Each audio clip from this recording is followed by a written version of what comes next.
My heart bleeded. The heart of France, the heart of the world, burned. Eric wasn't alone in his shock and grief seeing Notre Dame Cathedral, the center of Paris, burn. But he did have a unique perspective as he watched some of France's wealthiest families and corporations pledge about 1 billion euros to rebuild the cathedral. When I hear people giving 200 million euros for that, and they can't even give 10,000 for homeless people, I say that's awful. How can they do that? It's just for their personal celebrity. We can't take care of Notre Dame's frame without thinking of homeless people who die in front of its door. Yves Collin is an executive at La Fondation Abbé Pierre. The foundation is carrying on the legacy of beloved French priest Abbé Pierre by combating poverty. It has an annual budget of 45 million euros. The Notre Dame Cathedral has a special connection to Pierre. It hosted his funeral. Homeless people sat in the front row. On Tuesday, Collin tweeted from the foundation's account. It's gotten a lot of attention here in Paris. The tweet thanks the corporations for their pledges to help rebuild Notre Dame, but it also calls on them to donate just 1% of those pledges to the underprivileged.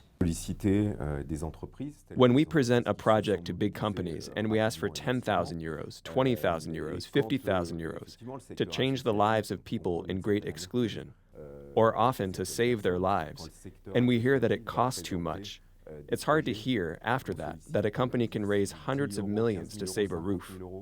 More than 67 million people live here in France. 150,000 of them are homeless. A total of 4 million are housing insecure, according to La Fondation Abbé Pierre. For perspective, France has a higher homeless rate than the U.S. When you are homeless in Paris, it is very hard to live because life is expensive. I was homeless for 3 years. I was depending on food distributions to eat, on vouchers. Michael Martin now has a roof over his head after someone heard him on the radio and offered him a spare room. Eric has been homeless for 8 years. He lives in a shelter during the week. On the weekends, he stays at an office where he works. They have social workers. They're supposed to work with you. After 4 months, they just quit to go to another working place. Then you have to wait 4 months to get another one, and then you have to start your story again and rebuild everything. Moreover, the atmosphere in these shelters is often awful. People can steal us, attack us, kill us. So we never know if tomorrow we'll still be living. We don't know that. Both Eric and Michael credit the French people's solidarity, their willingness to give a hand for their survival on the streets. They say they've received the most help from the people who live in the neighborhoods where they stay. A lot of people don't even have money to buy a piece of meat or give food to their kids. That is why seeing all this money going to the rebuilding of a church, just for a church, is a little bit disappointing for us. Another reason for their skepticism? Tax breaks. Under current law, individual donors would see a 66% break, while corporations would get 60%.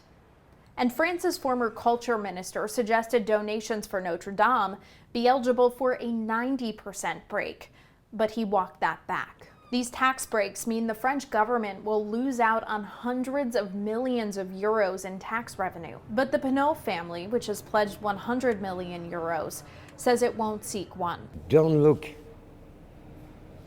at a catastrophe on TV for one monument. Just look at the catastrophe that happens every day on the street. We are a catastrophe because life made us like that.